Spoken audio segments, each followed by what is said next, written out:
जदयू के पुराने नेता संजीव श्याम सिंह ने जनसुराज का दामन थामकर गुरुआ विधानसभा से जनसुराज के टिकट पर एमएलए चुनाव लड़ने की ठानी। प्रेस कॉन्फ्रेंस कर लोगों को जानकारी दिया। जनसुराज भविष्य है बिहार का, और मुझे लगा कि आने वाले समय में जो पार्टी भविष्य है इस राज्य का, तो हम लोगों को चाहिए कि इस पार्टी को सहयोग करना,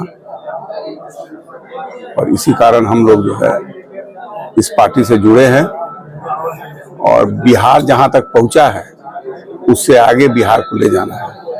आपको मैं इस संदर्भ में बताऊं कि हमने राजनीति 1994 में समता पार्टी में नीतीश कुमार जी के नेतृत्व में हम लोग ज्वाइन किए थे, उनकी सदस्यता लिए थे समता पार्टी के।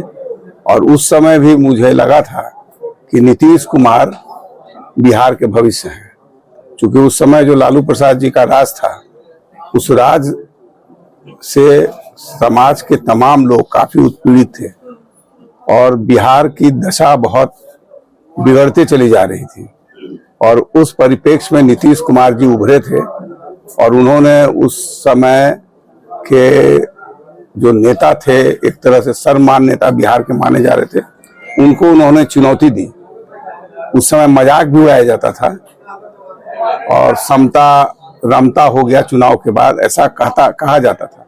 लेकिन हम लोगों ने समझा कि नीतीश कुमार ही बिहार के भविष्य हैं और उनका हम लोगों ने साथ दिया।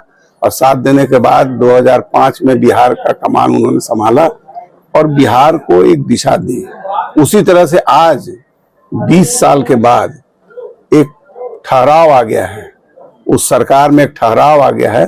उससे आगे अगर बड़ी छलांग लगानी है तो उसके लिए मुझे आज लग रहा है कि जनसुराज ही बिहार का भविष्य होगा।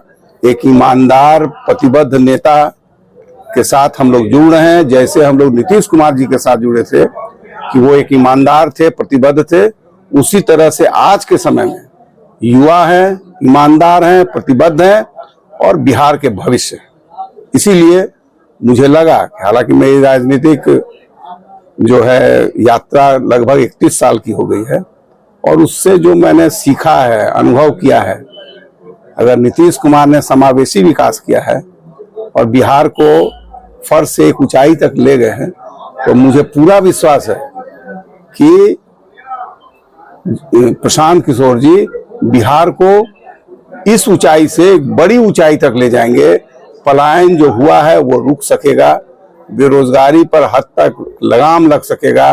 और शिक्षा में हालांकि नीतीश कुमार जी ने बहुत काम किए, लेकिन जो गुणवत्तापूर्ण शिक्षा होनी चाहिए, जो शिक्षकों की समस्याएं हैं, जो शिक्षार्थियों की जो समस्याएं हैं, जो शिक्षा में जो आधारभूत संरचनाओं की कमी है, उन कमियों को दूर करके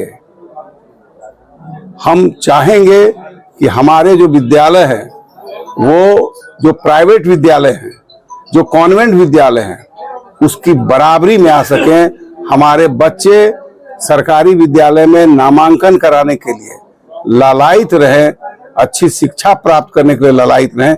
इस ऊंचाई तक ले जाना। आज जरूर नामांकन हो रहा है, लेकिन वो सिर्फ नामांकन हो रहा है। शिक्षक भी हैं, बहुत हद तक आधारभूत संरचना का निर्माण भी हुआ है, लेकिन जो समस्याएं हैं, गुणवत्तापूर्ण शिक्षा की समस्या है, वो समस्या बरकरार है। जब तक हमारे इस राज्य के जितने भी सरकारी कर्मी हैं, जो समृद्ध लोग हैं, चाहे किसी भी वर्ग हो, वो जब तक अपने बच्चों को सरकारी विद्यालय में नामांकन कराने के लिए लालायित नहीं होंगे, तब तक हम नहीं समझेंगे कि शिक्षा में सही सुधार हुआ है, शिक्षा में सही ढंग से विस्तार हुआ है, शिक्षा का विशेष प्रसार हुआ है। और आज इस ऊंचाई से उस ऊंचाई तक ले जाने के लिए मुझे लगता है कि प्रशांत किशोर जी प्रतिबद्ध हैं। उनका चुनाव चिन्ह भी बसता है, इसलिए वो मान रहे हैं कि हम शिक्षा, चूंकि शिक्षा के सुधार से ही समाज में बहुत परिवर्तन हुआ है। दुनिया के तमाम देशों ने सभी लोगों को शिक्षित किया है। और जहां शिक्षा हुई है, संपूर्ण शिक्षा हुई है, वही देश जो है विकासशील से विकसित देश हुआ है।